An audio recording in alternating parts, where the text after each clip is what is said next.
Dumbest mistakes serial killers got caught. Oh, dumbest mistakes that got serial killers caught. I can't even fucking read. YouTube, hey, like and subscribe. Not every killer is caught by genius detectives. Some criminals get caught because they mess up in ways that make no sense. Mistakes so dumb, you can't believe they actually happen. Today, we're looking at... Can you imagine finishing a murder or something? A murderer just slips down the stairs and busts his ass. Imagine that's how the police find him, laid out. serial killers who got caught for dumb mistakes. As usual, we'll go from shocking cases to those that are just insane. So my goal, guys, is 2.5 million subscribers by the end of 2026. Can we actually do it? I don't know, but you will, bro. Big, so it would mean the world if you subscribe, and I will do my very best to make the best videos I possibly can for you. I'm Visual Venture, and you are awesome. Dennis Nielsen. Go. This criminal was caught because he didn't understand how toilets worked. His name was Dennis Nielsen. For years, he was one of Britain's most dangerous criminals. Then one careless mistake in the bathroom exposed everything. Dennis grew up in Scotland in the 1940s. He seemed completely normal, but when Dennis was 6, his grandfather passed away. They were very close and loss broke him. He began to develop a fear of abandonment. Nielsen started to have a fear that he could be abandoned by anybody at any time. That fear followed him into adulthood. Dennis became withdrawn and antisocial. It was said that Dennis was just like in his bed and he would just read newspapers and keep to himself. He had other personal issues. First sign of a fucking murderer right there. You got me? No. TVs were around at that time. You could have read real books at that time, but instead you started sitting around reading some fucking newspaper? He was plotted from the beginning. I never trusted this bitch. But he didn't open up to anyone. That isolation slowly changed him. By the late 1970s, Dennis was unstable and having violent thoughts. In December 1978, Dennis went to a bar near his home. He met a young man named Steven. They talked for a while, and Steven followed Dennis back to his flat. When it was time for Steven to leave, Dennis felt the same fear he battled all his life. The fear of abandonment. Dennis was more worried. Glasses, parents don't like him, dudes following him home. This sounds like a certain gay killer I remember. Or kind of panicking that Steven might leave. Like he couldn't bear another day alone. That panic consumed him. In a moment of madness, Dennis ended Steven. It was his twisted way of making sure Steven would never leave him. Then came the next problem, what to do with the body. At the time, Dennis's apartment was on the ground floor, so he decided to hide Steven's body under the floorboards. It wasn't just about hiding evidence. He believed keeping the body nearby was a form of companionship. For months, no one suspected a thing. Soon, the urge returned. About a year later, Dennis took another life, and then he did it again and again. Over the next few years, he ended multiple people. Most of his victims were young men he invited to his apartment. He would end them before they could leave, then hide the remains. He buried some in the garden and hid others under the floorboards. Dennis became an expert at disposing of remains.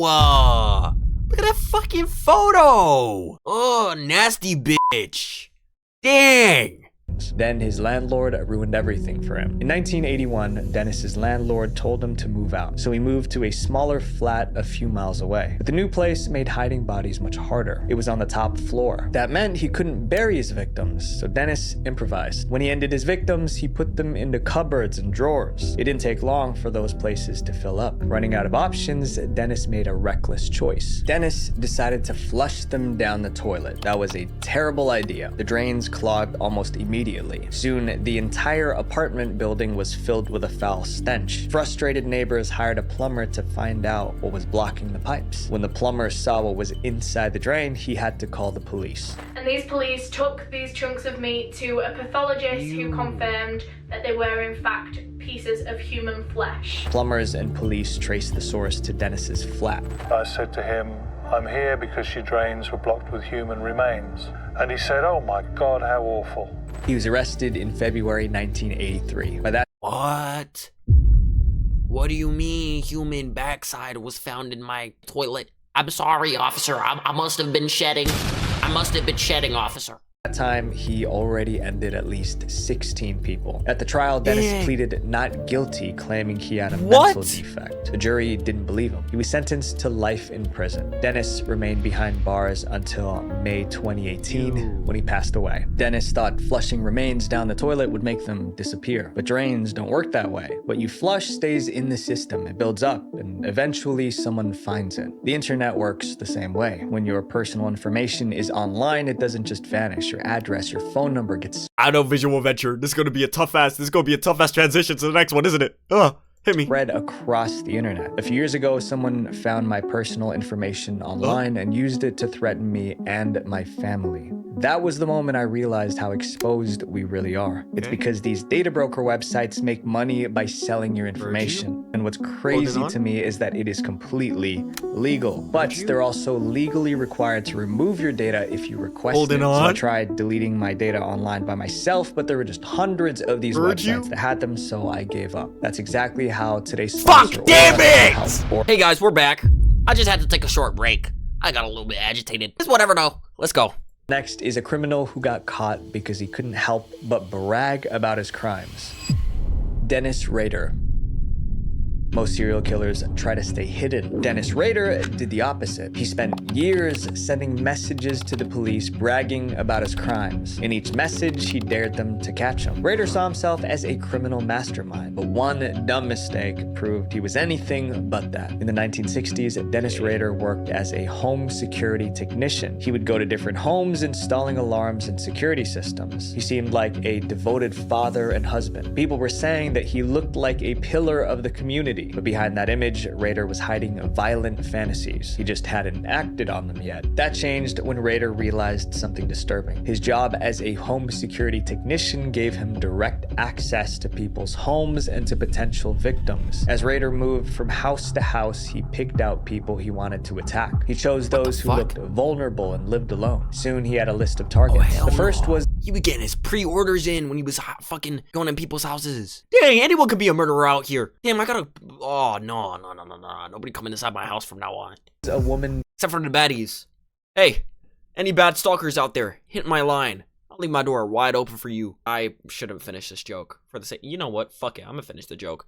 Do what you want with me afterwards. You got it. Named Julie. One morning, Rader broke into her home. He expected her to be alone, but her husband and 2 kids were there too. Rader ended everyone. Before leaving, he cleaned everything that could be traced back to him, and he did a good job. When police arrived, they found nothing solid to go on. Months later, Rader went after the next person on his list. Once again, the police had no leads. Most people stay silent after getting away with murder. For Rader, that silence was unbearable. He wanted the world to know how smart he was, so he decided to introduce himself to the public. Months after his second crime, Rader mailed an anonymous letter to the police. In it, he claimed responsibility for the crimes. He also revealed the name he wanted to be known by, BTK. It stood for Bind, Torture, End Them. The media picked up the story. The BTK Strangler became a national headline. Rader loved the attention, and it motivated him to resume his crime spree. Over the next several years, he ended at least 10 people. After each crime, he mailed letters, poems, and puzzles to the police. He used fake return addresses so nothing could be traced back to him. Sometimes he described where the victims could be found. Other times, he dared the police to catch him, but they never could. Sometimes there was nothing else that the police could do except to wait for the next victim. Rader was oh my gosh. It was so yo, some people make it so easy to get away with shit like this. It's so fucked up. Obsessed with attention, and that obsession is what ruined him. By 2004, mailing letters no longer excited Rader. He wanted to go digital. Now he wanted to type letters on a computer, save them on floppy disks, and mail them to cops. A floppy disk was an early form of digital storage like a USB stick, but he wasn't sure if the police could trace where a disk came from. So he did something unbelievable. He asked them. He mailed one last letter and asked, "Can I communicate with floppy and not be traced to a computer? Be honest." Hey Ops, where can I not find you? Yo guys, if I run up on you guys with a DVD, you guys, you're that's okay, right?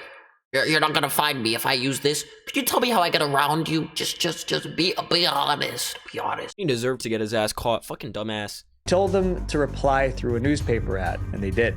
The police responded in a newspaper ad saying that it was safe to use the floppy disk. But that response was a lie. The truth is that a floppy disk can reveal exactly which computer it came from, but Rader believed them. And he fell for it. He literally believed the police. He mailed the disk. When investigators examined it, they found two key details. The file was created at an address in Wichita, Kansas, and it was made by someone named Dennis. Police tracked him down. In February 2005, Dennis Rader was arrested near his home. His trial became a media spectacle. Parts of it were even broadcast on TV. Millions watched as Rader calmly described his crimes. When they came out of the house, I came in and confronted the family, and then we went from there. He was sentenced to 10 consecutive life terms in prison. Dennis Rader is Damn. still serving that sentence. Up next is a case where the criminal fell in love with his victim. Bobby Joe Long. Oh, Everyone hell handles no. heartbreak Fuck. Oh, shit. Did he fumble the batting?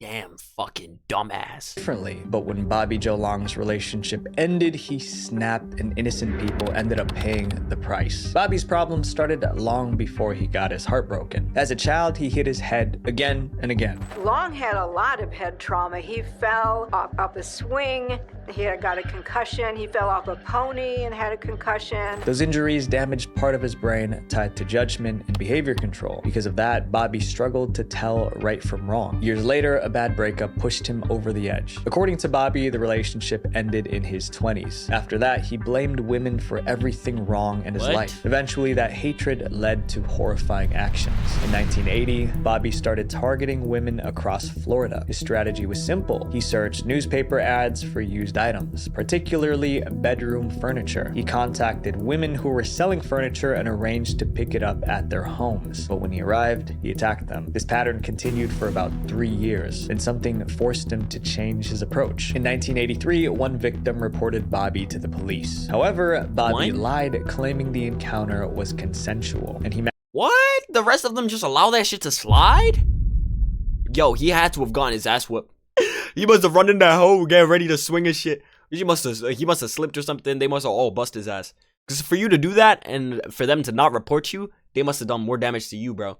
I can't lie. He defo got it folded. managed to avoid jail. It was a close call, but Bobby didn't want to risk being reported again, so he vowed to never leave a victim alive. In 1984, Bobby's crimes escalated. He began abducting and ending people. Then he made the dumbest mistake that landed him behind bars. In November 1984, he abducted Lisa McVeigh. I remember thinking of my family, my sister, my brothers. What are they going to do without me? At first, Lisa begged him to free her. That only made Bobby angrier, so she tried another approach. She listened to Bobby and asked questions almost like a therapist. There was a moment we had a conversation. I had asked him, why was he doing this to me? He said, due to a recent breakup, he was getting back at women in general. Lisa realized her Dang. survival depended on gaining his trust. She told Bobby she understood him. She even offered to be his girlfriend. I said, listen, I can be your girlfriend. We don't have to tell anybody how we met. You seem like a pretty nice guy. She promised to keep their relationship secret. They could live happily ever after. All he had to Oh, do she's smart. was let her go. Somehow, Bobby believed her. He drove Lisa back toward her home. Along the way, he stopped at an ATM to withdraw cash. After 26 hours in captivity, Bobby released Lisa. As soon as he left, she ran straight to the police. Lisa reported everything she could remember: the make and model of Bobby's car, the location of the ATM, and his physical description. With all that information, it didn't take long for investigators to find him. Bobby was arrested in November 1984. At first, he was only charged with Lisa's abduction, but when police searched his home, they found evidence linking him to other cases. Bobby confessed. He was sentenced to execution. That sentence was carried out in May 2019. This next chapter is about the criminal who got caught because he wanted a haircut.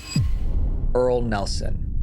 Earl Nelson ended multiple people and evaded police in 2 countries. But in the end, it wasn't an investigation that caught him. He was exposed as a killer because he wanted a haircut. Earl became a criminal after an accident. When he was 10, he was in a serious cycling accident. He suffered a severe head injury and slipped into a coma. When he woke up, something about him was different. Earl was never the same after this. He had large gaps in his memory, and he suffered from severe headaches for the rest of his life. Over the next few years, he became moody and unpredictable. predictable. But things were about to get worse. When Earl was 19, he fell off a ladder and got a second head injury. That second blow pushed him even further into madness. He began losing his grasp on sanity. Earl started spending a lot of time in the basement, and he also started hearing voices. His behavior frightened everyone around him. Eventually, his own family told him to leave their home. By his late 20s, Earl was isolated and consumed by violent thoughts. Then he snapped. Earl's first victim was a landlady named Clara Newman. In 1926, Earl visited her pretending to rent a room. As soon as she let him inside, he ended her. When the police examined the scene, they found little evidence. They thought it was an isolated crime. But 2 weeks later, Earl ended another landlady, this time in San Jose, California. Dang. Just like before, he pretended he was searching for a place to rent. And when the cost of living crisis is fucked up. Dang. landlady let him in, he attacked. Panic spread across the community. The brutal murders horrified residents, and a $1,500 reward was released, equivalent to $20,000 in 2015, in hopes that they could capture the unknown killer. The newspapers even gave him a name, the Dark Strangler. Over the next few months, Earl ended multiple people across several states: Oregon, Iowa, Kansas, and Illinois. Earl traveled constantly. He used a rotation of fake names and false identities. He would arrive in a new town, attack someone, and leave before authorities could react. For nearly 16 months, he stayed one step ahead of the law. Then a haircut ruined everything for him. Earl had enough hair on his head for someone to grab. Oh, it's fucked up. No wonder he be doing this shit. Yo, if my shit looked like that, I would be mad as fuck too. Damn. Hell no. Why your forehead almost started your ear? This is fucked up. Oh, hell no. Dude's whole head looked like Pennywise. This is nah. Holy fucking nah.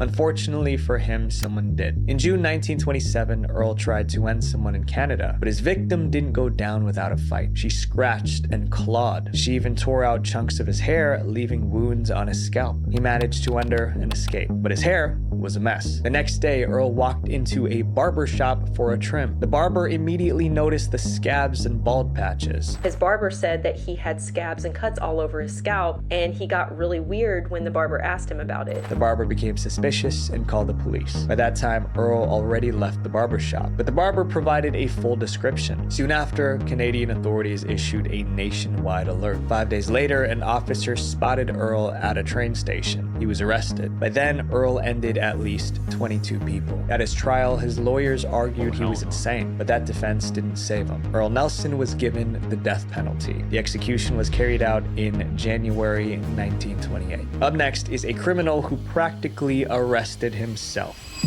Arthur Shawcross. Everyone has habits, even serial killers. Arthur Shawcross had one of the worst habits a criminal could have. He loved revisiting the places where he committed his crimes, just to look around and admire his work. That dumb habit became the reason he was arrested. Even as a child, Arthur had a violent streak. In school, the teachers characterized him as lazy.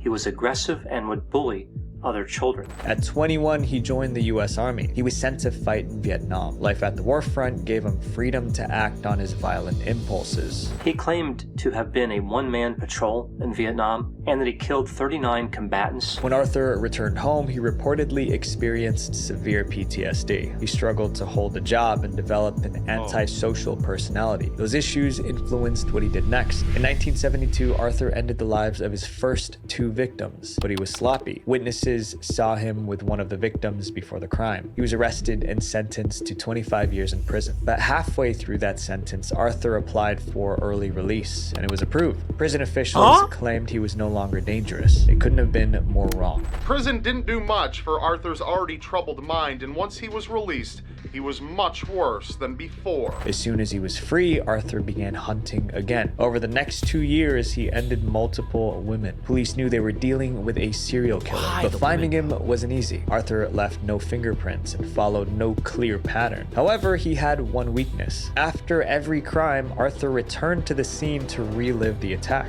Then he hid her body under a tree, went home. Then he said he returned several months later. Detectives eventually noticed this pattern. Someone kept coming back to the crime scenes, so they made a simple plan. If they wanted to catch him, they just had to wait near one of his old crime scenes. In January 1990, police found another victim buried in a field. They believed the culprit would return to the site. So this time, they left it undisturbed and set up surveillance around the area. Then they waited. 2 days later, their patience paid off. Arthur drove back to the crime scene. It was what the police had been waiting for. FBI profilers had highlighted the killer's pattern of returning to the dead bodies. Arthur got out of his car and examined the burial scene. Shawcross returned to the bridge to make sure that the body was far enough under the bridge so we couldn't observe it. He seemed almost proud of himself. I guess I could say I was enjoying myself. He had no idea he was being watched. Eventually, officers moved in and arrested him. It was January 1990, just 2 years after his release from prison. By then, Arthur Shawcross already ended at least 14 people. At trial, his defense argued insanity. They claimed PTSD and childhood trauma caused his crimes. It didn't work. Arthur was found legally sane and sentenced to 250 years imprisonment. He passed away behind bars in 2008. This next criminal got caught because he parked in the wrong spot. What David the fuck? Berkowitz.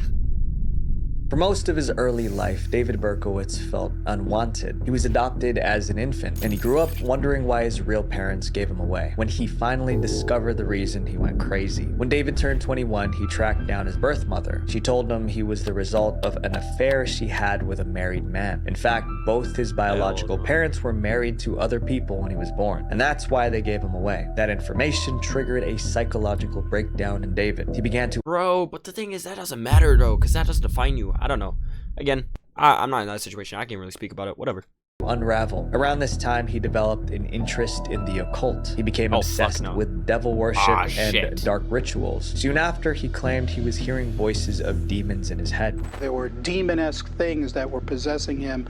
He wasn't just himself. By 1975, David lost touch with reality, and that's when the violence began. David's crime spree began in December 1975. He attacked a random woman on the street. She survived, and David escaped. But the voices of demons inside his head didn't stop. They demanded more. In July 1976, David fired a weapon at 2 young women sitting in a car. This time, one person lost their life. It was the first time he ended someone, but it wouldn't be his last. Over the next several months, he ended multiple people. By early 1977, detectives noticed a pattern. The shooter had a specific type of victim who they preferred to target: women with long, dark hair. Women with long, dark hair? I'm sorry, lady, you might be in danger. New York realized they weren't dealing with random violence. There was a serial killer on the loose. To catch him, police formed a 200-person task force. The crimes led to one of the biggest manhunts in the city's history. Undercover officers patrolled neighborhoods. Detectives chased every possible lead. Still, they couldn't find anything. But police still have nothing they'd be willing to describe as a hot lead in the case. Meanwhile, the entire city was terrified. People stayed inside after dark. Stores lost money because customers were too afraid to go out at night. Women dyed their hair because they heard all the victims had long, dark hair. And through it all, David kept attacking. In 2 years, he ended 6 lives and injured several more. It seemed he would never stop. In July 1977, David drove to a neighborhood in the Bronx. He was hunting for his next victim. He found a couple sitting in their car and attacked them. The man survived, but the woman didn't. When David returned to his car immediately after the crime, he found a parking ticket on the windshield. He unknowingly parked too close to a fire hydrant. He didn't think much of it and drove away. Hours later, police arrived to investigate the crime. They questioned people in the area. One woman remembered seeing a strange man near a parked car. A man come towards me and he looked me straight in the face. He looked at my door, and right here we crossed each other. She believed he was the person responsible for the tragedy that night.